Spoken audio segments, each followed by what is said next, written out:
Querido, fica de pé, vamos ler novamente o Evangelho de João, capítulo 1. A nossa reflexão dessa manhã vai ser em cima de um versículo apenas, que é o versículo 14 desse capítulo do Evangelho. Amém? Queria que todos nós lêssemos juntos esse texto. Vamos ler. E o Verbo se fez carne e habitou entre nós, cheio de graça e de verdade, e vimos a sua glória, glória como do unigênito do Pai. Deus, que o Senhor nessa manhã fale conosco, por intermédio desse texto tão curto, tão pequeno, mas que guarda verdades muito profundas e até mesmo incompreensíveis para nós humanos. É a nossa oração em nome de Jesus. Amém. Bem, pode sentar. Queridos, nós queremos fazer uma abordagem em cima do versículo 14 do Evangelho de João, no capítulo 1. Esse versículo, por mais curto que ele seja, ele guarda dentro de si uma das mais importantes verdades sobre Jesus que nós poderíamos compreender e defender, que é a verdade da encarnação. Na verdade, João ele já tem falado sobre isso desde o versículo 1, sobre a eternidade do Verbo e sobre a encarnação do Verbo. E é muito importante nós falarmos de uma maneira um pouco mais delongada sobre isso, porque, como eu falei,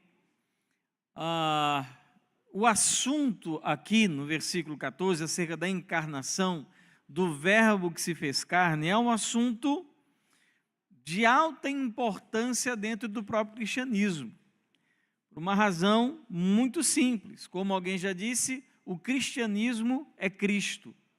Se nós errarmos por 1 milímetro que seja acerca de quem era e de quem é Jesus, nós acabamos comprometendo toda a nossa teologia. Então, talvez a maioria dos evangélicos nunca tenham parado para pensar e refletir acerca de quem é Jesus Cristo. E o que significa um Deus que se faz carne? Isso não é um assunto que ocupa a mente da maioria dos cristãos. Na verdade, nós, de uma maneira geral, defendemos que Jesus é o Verbo que se tornou carne. Pronto.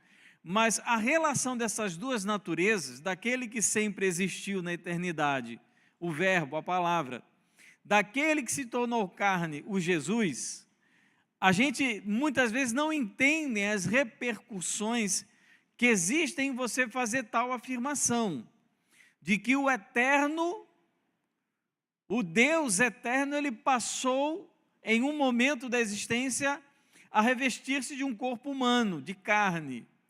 Mas isso é muito importante para a gente. Se nós não acertarmos no que diz respeito a esse assunto, nós erraremos em todos os outros. Porque se nós não entendermos adequadamente quem é Jesus como Deus e quem é Jesus como ser humano, como homem, nós comprometeremos a nossa doutrina da salvação, a soteriologia. Se nós não acertarmos biblicamente no que diz respeito a Jesus, nós não teremos ideia real acerca das razões pelas quais nós fomos salvos por esse Jesus e não por outra pessoa. E nós temos historicamente, e atualmente a gente encontra isso como, por exemplo, nos Testemunhas de Jeová e nos Mormons, cuja compreensão acerca de quem era Jesus é completamente equivocada.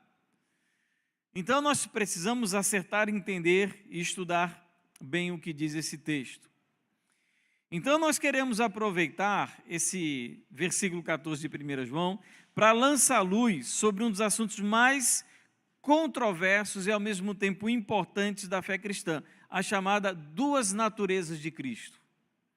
Tem um termo que os teólogos, se tem um negócio que teólogo gosta de fazer, é inventar termo, né? Que para a Trindade, eles diziam o seguinte, que o Deus Trino é um o que em três quens. o quê? Um Deus em três quens, em três pessoas. E diz que Jesus são dois ok's para um quem. Dois ok's, duas naturezas para uma pessoa.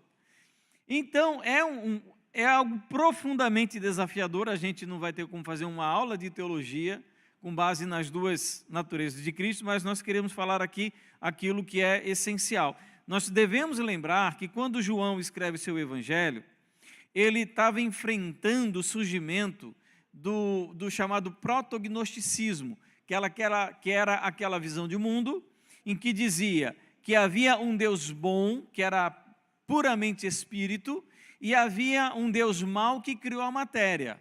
E eles viam um mundo dividido nessas duas categorias, espírito e matéria. O espírito bom e a matéria que era má. Essa abordagem religiosa e filosófica do chamado gnosticismo deu origem a uma doutrina que entrou na igreja cristã no primeiro século, chamada de docetismo. E o docetismo foi o primeiro desafio que a igreja encontrou no que dizia respeito à defesa sobre quem de fato Jesus era. E o docetismo, essa palavra docetismo, ela vem de uma palavra grega chamada dokel. Dokel significa parecer. Então, o que os docetistas diziam?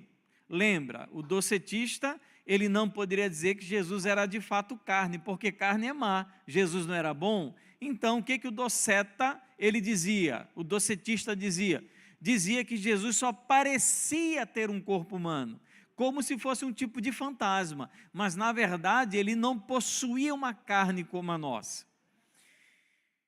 Essa foi o primeiro enfrentamento. E muitas outras heresias, elas foram surgindo com o passar do tempo na história da igreja, pelo menos com muita força até o quinto século.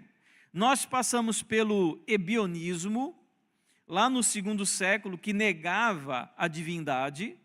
Após os chamados ebionistas, nós tivemos o chamado monarquianismo. Lá no terceiro século, ele dizia que era um Deus que se manifestava em três modos. E nós temos, dentro do monarquianismo, nós temos três subdivisões, que era, deixa eu ver se eu me lembro, o sabelianismo, o modalismo e o patripacionismo. São três subdivisões dessa heresia chamada monarquianismo, essa manifestação de Deus em três modos. Hoje ainda tem gente que pensa assim, quando fala, olha, o Deus é o mesmo, mas ele no Antigo Testamento se manifestou como Pai, no Novo Testamento se manifestou como Filho, e em Atos e na igreja hoje se manifesta como Espírito. Isso é uma heresia lá do terceiro século. Isso não reflete nem a Trindade e nem as duas naturezas de Jesus. Depois do monarquianismo, nós tivemos o arianismo, lá no quarto século, que negava também a divindade de Jesus, enfatizava a humanidade de Jesus e negava a sua divindade. Ário é um dos teólogos, heréticos, chamado heresiarca, mais conhecido da igreja primitiva. E a doutrina ariana, ela deu origem ao chamado primeiro concílio da igreja, que foi o concílio de Niceia em 325 depois de Cristo. Vocês acham que parou por aí? Continuou. Depois, no quarto século, nós tivemos o apolinarianismo, que dizia que Cristo ele tinha um corpo, mas não como o nosso. E ele foi condenado no concílio de Constantinopla em 381 depois de Cristo. Depois disso, nós tivemos o nestorianismo, que no quinto século ele dava ênfase no corpo humano de Jesus. E essa heresia foi condenada no concílio de Éfeso em 431 depois de Cristo. E por fim dessa série, nós tivemos o chamado eutiquianismo, que no quinto século defendia que Jesus, após a encarnação, possuía apenas a natureza divina. Então, quando o verbo se faz carne, a natureza do verbo, ela dilui a natureza divina na divindade. E Eutico, que foi o responsável pelo surgimento dessa doutrina, ele foi condenado pelo Concílio da Calcedônia em 451 depois de Cristo. E a partir do Concílio da Calcedônia, aí sim, nós temos uma definição bíblica, teológica, doutrinariamente ortodoxa de quem seja Jesus, da relação do Verbo eterno e do nascimento humano de Jesus. Nós temos isso a partir da chamada fórmula de Calcedônia, ou como alguns falam, definição da Calcedônia, o símbolo da Calcedônia. Existem alguns termos para se referir a essa declaração. E eu quero ler essa declaração para você. Essa declaração é do 5º século da era cristã, dizendo como de fato interagem essas duas naturezas de Cristo. Diz assim: tudo que eu vou falar está na definição de Calcedônia. A conclusão, após a reunião do concílio que condenou Eutico, eles passaram então a defender dessa maneira. Portanto, seguindo os santos pais, todos nós de comum acordo, ensinamos os homens a reconhecer um e o mesmo Filho, nosso Senhor Jesus Cristo, totalmente completo em sua divindade e completo em sua humanidade, verdadeiramente Deus e verdadeiramente homem, que consiste também de uma alma racional e um corpo, da mesma substância. Eu vou ler uma palavra grega que está no original, eu preciso colocar isso.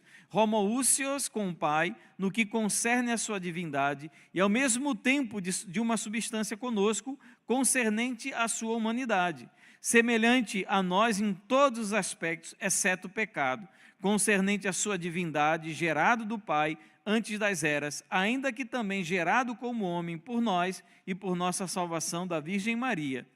Um e o mesmo Cristo, Filho, Senhor unigênito, reconhecido em duas naturezas, sem confusão, sem mudança, sem divisão, sem separação. A distinção das naturezas de maneira alguma se anula pela união, mas, pelo contrário, as características de cada natureza são preservadas e reunidas para formar uma pessoa e substância hupóstasis, da onde vem o termo teológico para a crença ortodoxa acerca da pessoa de Jesus, que é chamada de união hipostática de Cristo. É dessa palavra que vem.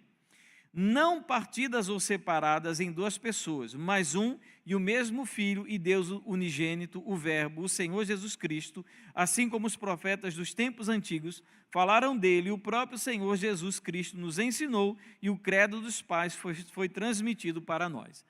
Então essa é a declaração da Calcedônia, que traz para nós o que é a verdade bíblica sobre a pessoa de Jesus. A confissão de fé de Westminster, que é a primeira confissão de fé, que é uma confissão usada pelos nossos irmãos presbiterianos, diz assim, algo muito parecido com a confissão da Calcedônia, com a definição de Calcedônia.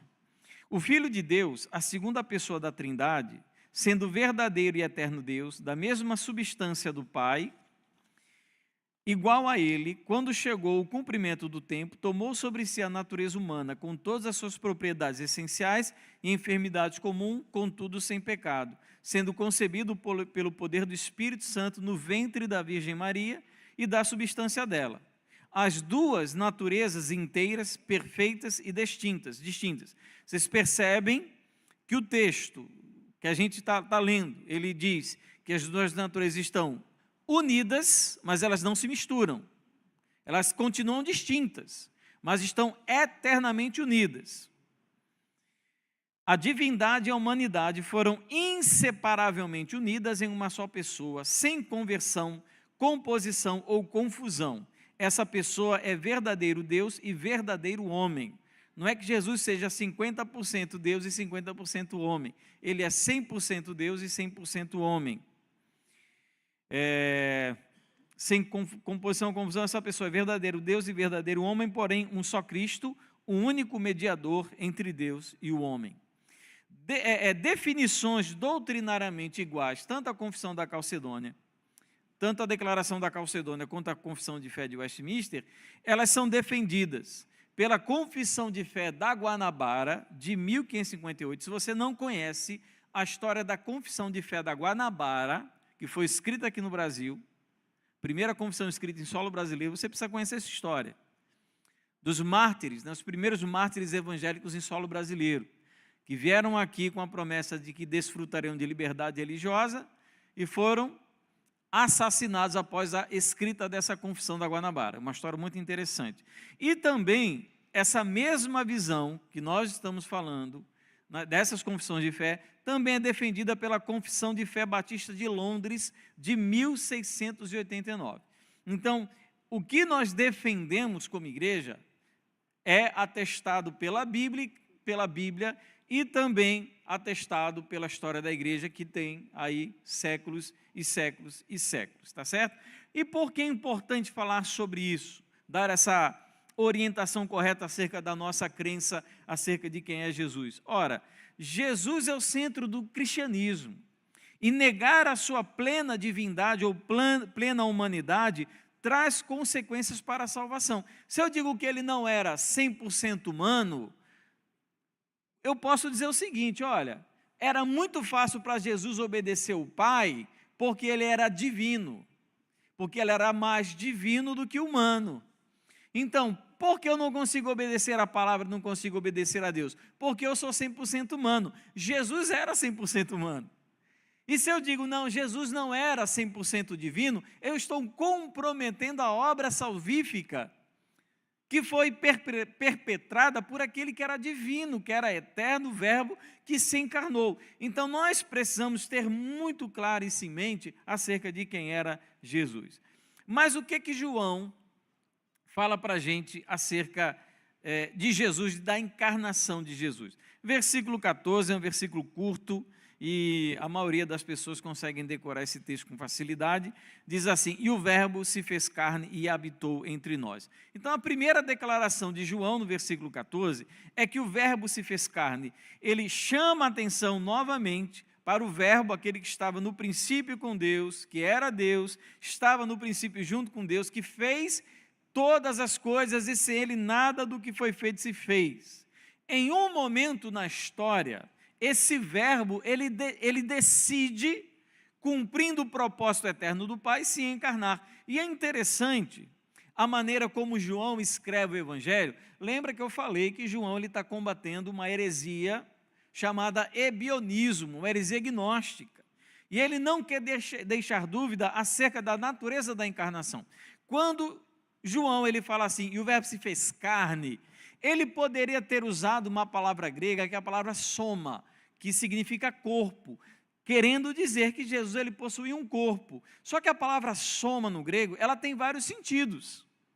Ela pode inclusive significar um corpo, um tipo de corpo não material. Então, um gnóstico, quando lesse o Evangelho de João, ia dizer, olha, João usou aqui soma, porque ele queria dizer que Jesus não possuía um corpo natural. Quando João escreve o Evangelho, ele usa uma palavra que é sarx, que é a palavra que significa literalmente carne. Ele fala da matéria na qual o corpo é composta. Então não é que ele parecia, mas que ele tinha todas as características intrínsecas de um corpo humano natural. Ele possuía carne, ele tinha coração, ele tinha fígado, ele tinha rim, ele tinha sangue, ele tinha cérebro, ele tinha tudo isso que estava sujeito ao crescimento, porque nós vemos Jesus nascendo como uma criança, se desenvolvendo como uma criança até chegar à fase adulta. Então, aquele corpo era feito de carne como qualquer um corpo. E é interessante, ele vai dizer isso, né, lá no versículo 8, porque qual era o objetivo? Era que Jesus ele pudesse habitar no meio do seu povo, estar entre nós, porque a religião do povo judeu, ela se baseava tanto na presença de Deus entre o povo, quanto na ação de Deus na história daquele povo. Qual é a grande marca da nação de Israel como um povo que seguia a Deus? Era o chamado tabernáculo. Quando nós encontramos em Êxodo capítulo 25 as orientações da maneira como o povo deveria adorar ao Senhor, nós encontramos as orientações para o povo construir um tabernáculo. Porque o tabernáculo seria para o povo lugar de adoração, a representação da presença de Deus no meio do povo. Como o povo sabia que Deus estava entre eles? Pela presença do tabernáculo. Deus andava como entre o povo? Andava acompanhando o povo através do tabernáculo. Então, a religião judaica, a religião do povo de Deus, ela se fundamentava durante a peregrinação no deserto, pela presença do tabernáculo, tudo acontecia no tabernáculo, e quando eles constroem a cidade lá de Jerusalém, eles constroem o quê? Eles substituem o templo, o tabernáculo, por um templo, mas a presença de Deus era marcada por um lugar que era chamado de tabernáculo. Então, o tabernáculo era o lugar de adoração. E os momentos de grande dilema, de grande sofrimento e dor de Israel aconteciam quando? Quando o templo era destruído. Então nós encontramos as fases mais dramáticas do povo de Jerusalém, do povo de Deus, quando eles perdem o acesso ao templo, porque o templo ele foi destruído. Isso significa que Deus não está mais entre nós. O que nos chama a atenção é muito interessante, é que Jesus ele toma essa forma corpórea, e o texto diz, e João ele deixa muito claro, que Jesus ele cresceu, ele sentiu cansaço lá no capítulo 4, versículo 6, sentiu sede, capítulo 4, versículo 7, ele chorou, capítulo 11, versículo 35, se comoveu, capítulo 11, versículo 33, sentiu alegria, capítulo 15, versículo 11, sentiu ira, capítulo 2, 13 a 17, sentiu dor, capítulo 18, versículo 22, ele sangrou, versículo 19 e 34, e ele morreu, capítulo 19, versículo 30. Tudo aquilo que o corpo humano é capaz de sentir e produzir, ele produziu. Tanto que após a ressurreição, lá em João capítulo 20, versículo 24 a 29, o que Tomé faz questão de experimentar? E Jesus fala, olha, toca aqui na minha ferida, coloca a mão no meu lado para testificar que ele tinha um corpo normal, mesmo que fosse um corpo ressurreto. 1 João capítulo 1, versículo 1, o mesmo autor do Evangelho diz o seguinte, o que era desde o princípio, está vendo? João, agora na primeira epístola, falando do verbo, o que ouvimos, vimos com os nossos próprios olhos, o que contemplamos e as nossas mãos apalparam a respeito do verbo da vida. Então, João ele quer deixar muito claro que Jesus ele possuía um corpo normal, como eu e como você. E esse corpo, como nós falamos aqui, ele era uma representação, digamos assim, não mais agora pela figura do tabernáculo, mas pela pessoa de Jesus entre nós.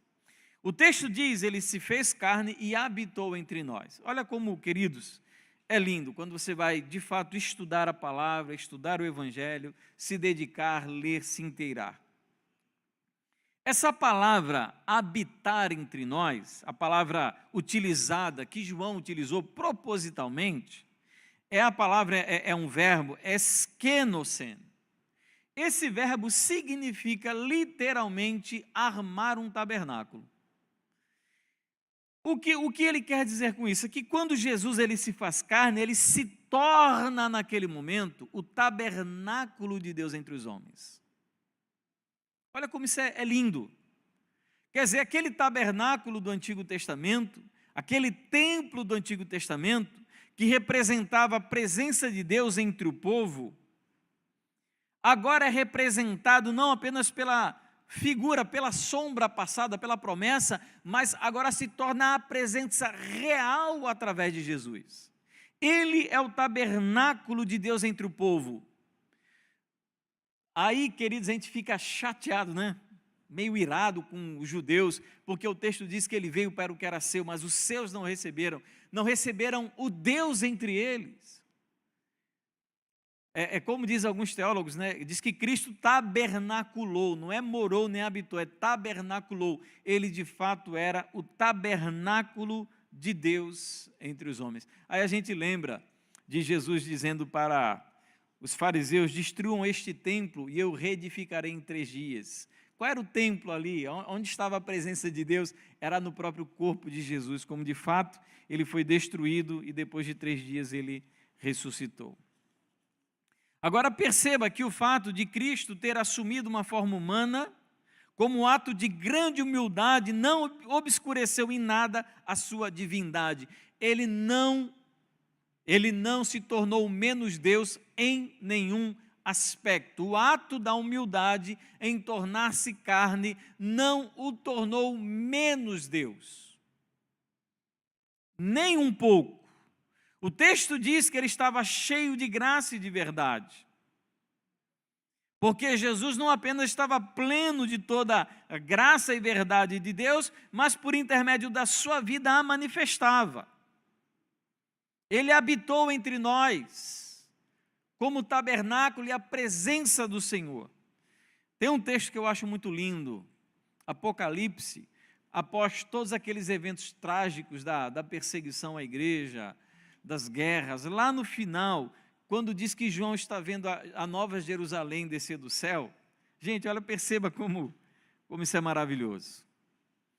Lá em Apocalipse capítulo 21, versículo 3, diz assim: então ouvi uma voz que vinha do trono e dizia: eis o tabernáculo de Deus com os seres humanos. Deus habitará com eles, eles serão povos de Deus, e Deus mesmo estará com eles e será o Deus dele. É interessante essa visão de Apocalipse capítulo 21, quando a nova Jerusalém vem descendo do céu, e Deus ele manda que João faça medidas da cidade. Você imagina aí, você medir a maior cidade do universo, né? E ele sai medindo a cidade, e Deus ele fala assim: olha, eis aqui o tabernáculo de Deus com os seres humanos. É como se Deus ele estivesse mostrando: olha, está aqui o templo. Aí olha só o que diz o versículo 22 de Apocalipse 21. Não vi nenhum santuário na cidade, porque o santuário é o Senhor, o Deus Todo-Poderoso e o Cordeiro. Então, de fato, aquele Cristo que habitou entre nós, fisicamente, de maneira humana, era de fato o tabernáculo de Deus entre os homens. Era a presença do Senhor. Em tudo que Deus é, Jesus era. Em tudo que é um homem, o Senhor Jesus também era. O texto diz também, versículo 14, nós vimos a sua glória. O que acontece quando o Verbo se encarna? A nossa concepção da glória de Deus é aquela concepção veterotestamentária, de muitos raios, trovões, concorda comigo? Fumaça, fogo, milagres, chão rachando, mar abrindo. A gente sempre vê essas manifestações extremamente potentosas, de muita glória, de fogo, de chama, de raio, de trovão. O que acontece quando o Verbo encarna, quando Cristo se torna homem? O texto diz que a glória de Deus se manifesta para que ela seja vista. Sem raio, sem trovão. Talvez o único momento da vida de Jesus que nós podemos comparar aquela glória, aquela teofania manifesta do Antigo Testamento com o Novo, seja no momento da transfiguração, onde Jesus aparece de fato com um corpo extremamente glorioso. Mas no mais, queridos, nós não encontramos aquelas atividades como nós encontramos no Antigo Testamento, mas nem por isso Cristo deixa de ser menos glorioso. A humanidade de Jesus não repeliu nem reprimiu a glória de Deus em Cristo. Ainda estava lá. Sempre que nós falamos sobre a glória, e essa é uma palavra muito comum para nós nos referirmos às manifestações de Deus, e o Antigo Testamento está repleto dessas manifestações, nós sempre vamos lembrar desses eventos muito impressionantes. Mas você talvez não imagine que aquele homem andando pelas ruas de Jerusalém, entrando nas casas de Cafarnaum, ele estivesse ali manifestando a glória do próprio Deus. A encarnação já é em si uma manifestação de uma glória incomparável. E o Evangelho de João é uma manifestação, é um testemunho dessa glória encarnada em Jesus. Ele diz: nós vimos a sua glória, a glória como do unigênito do Pai. E aqui nós vamos entrar em algumas dificuldades de interpretação muito grandes. O texto de João, nessa passagem aqui, quem tem a NVI, que gosta da NVI aí, né, pastor Eduardo, gosta da NVI, existe uma diferença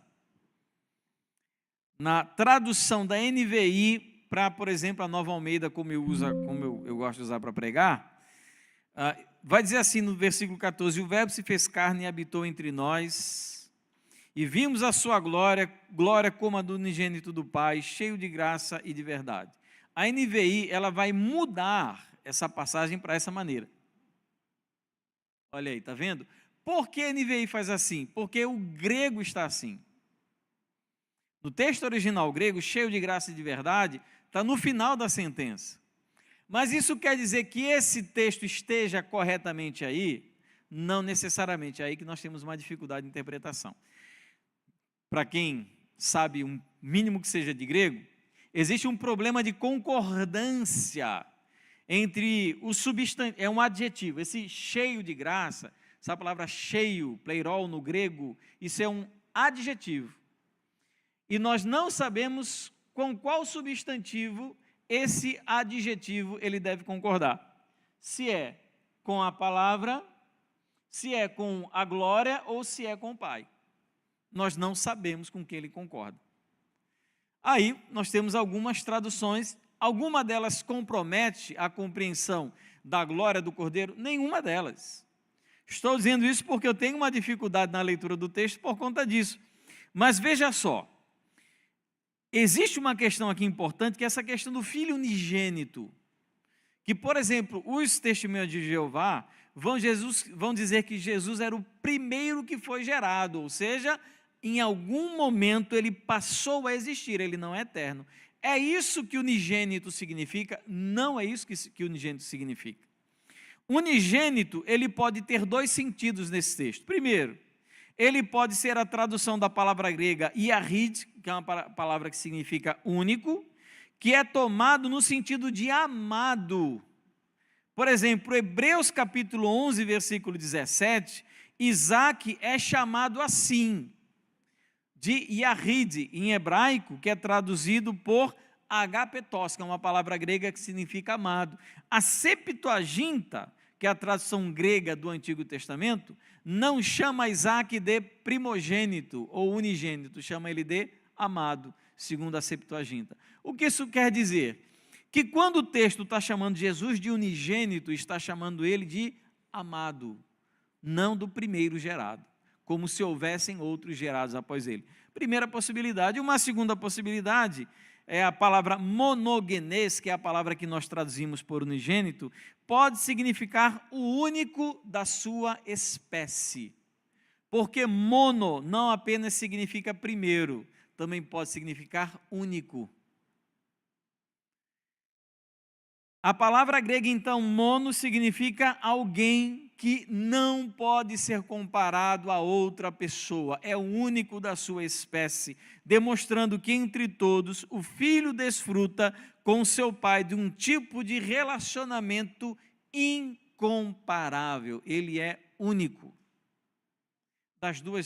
Nenhuma das duas opções que eu citei vão declarar que Jesus, na verdade, em algum momento ele passou a ser gerado. Mas, de fato, nós vimos a sua glória como a do unigênito, do amado, do único do Pai. Ninguém é igual a Jesus. Eu quero concluir fazendo algumas breves aplicações aqui. Primeiro, a encarnação de Jesus é a grandiosidade do amor de Deus invadindo o nosso pequeno mundo em trevas. Isso é encarnação. Encarnação de Jesus é a grandiosidade do amor de Deus invadindo o nosso pequeno mundo em trevas. É a plena manifestação da graça e da verdade divinas. Você pode procurar em qualquer outro lugar das Escrituras, mas plena graça, plena verdade, nós só encontramos em Jesus. Por isso nós lemos em 1 Timóteo capítulo 2, versículo 5, porque há um só Deus e um só mediador entre Deus e a humanidade, Cristo Jesus, o homem. Então, através dele, Deus, o Pai, invadiu esse nosso mundo com uma manifestação inigualável e incomparável de graça e de verdade. Em nenhum outro momento, em outra época, nem através da ciência, nem através de outro homem, não é um pastor, não é um padre, não é um santo, em nenhum momento houve uma manifestação tão grandiosa de graça e verdade divina do que na pessoa de Jesus. Somente Ele, por isso, nós como igreja proclamamos o Senhor Jesus como único e suficiente Salvador, tudo por Ele, nada sem Ele. Então você quer entender o amor, a graça divina? Olha para Jesus. E eu fico lembrando daquela música, né? Que diz, e o melhor de Deus ainda está por vir. O que Deus ele pode ter melhor do que Jesus? Ele é o melhor. Por isso eu me referi, se eu bem me lembro no domingo passado, ou retrasado, de que a vida abundante, na minha concepção, diz mais respeito a desfrutar de uma relação com Deus do que necessariamente uma qualidade de vida nesse mundo. Então, o que é vida abundante? É você se relacionar com Jesus, que é a encarnação do amor, da graça, de todas as bênçãos eternas através dele. Então, se você tem Jesus, você tem tudo. Se você conhece a Cristo, você conhece tudo o que você precisava conhecer sobre Deus. Segundo, a encarnação de Jesus o torna o nosso perfeito sumo sacerdote. Hebreus capítulo 4, versículo 15, porque não temos sumo sacerdote que não possa se compadecer das nossas fraquezas, pelo contrário, ele foi tentado em todas as coisas, a nossa semelhança, mas sem pecado. Cristo, ele não era um grande Deus com um pequeno corpo. Ele não era um Deus em sua totalidade, com um homem com as potencialidades resumidas. Ele era tanto Deus em sua totalidade, quanto o homem em sua totalidade. Por isso ele pode saber exatamente o que nós passamos. Provavelmente, se Jesus vivesse na nossa época, talvez ele tivesse boleto para pagar também. Talvez o carro de Jesus também quebrasse. Não? Porque o corpo do qual ele estava revestido estava sujeito a todo tipo de dificuldade que nós hoje vivenciamos e levantamos a mão para acusar a Deus de que Ele não sabe do que nós passamos. Não é assim que a gente faz com Ele? Ele deixou o trono da sua glória. Filipenses fala muito sobre o esvaziamento de Cristo. Ele deixou o trono da sua glória, se fez carne, habitou entre nós, como um ato incomparável do amor e a graça e a verdade divina. Deixou tudo, eterna adoração, e ele assumiu para si um corpo como o nosso, e quando ele chega, passa tudo o que nós passamos, e em nossos pequenos sofrimentos, se comparados ao sofrimento de Cristo, nós dizemos que ele não nos entende, ele não sabe o que a gente passa. Ele sabe tudo o que nós passamos, muito mais do que nós sequer um dia passaremos. Porque eu não deixei trono de glória nenhum. Eu não tive um experimento de uma eternidade ao lado do Pai. Se Satanás chegar para mim e disser, Anderson, transforma essas pedras em pães, eu não tenho sequer a possibilidade de fazer isso. Se Satanás me levar para o alto do pináculo do templo e me mandar jogar lá de cima e eu me jogar, eu vou me esborrachar porque não vai ter nenhum anjo para me segurar. Eu não sou ninguém. E além de tudo, concorre contra mim a minha natureza pecaminosa. As coisas que eu faço como resultado do meu pecado, e isso me traz consequência. Jesus não fez nada disso. E ainda assim, vivenciou, experimentou todo tipo de dor e sofrimento. E ele sabe muito bem o que é passar por dificuldade, por dor, por luta, ele sabe o que é choro, ele sabe o que é lamento, porque ele passou por tudo isso. Por isso ele é o nosso sumo sacerdote, aquele que intercede, aquele que está ao nosso lado. Terceiro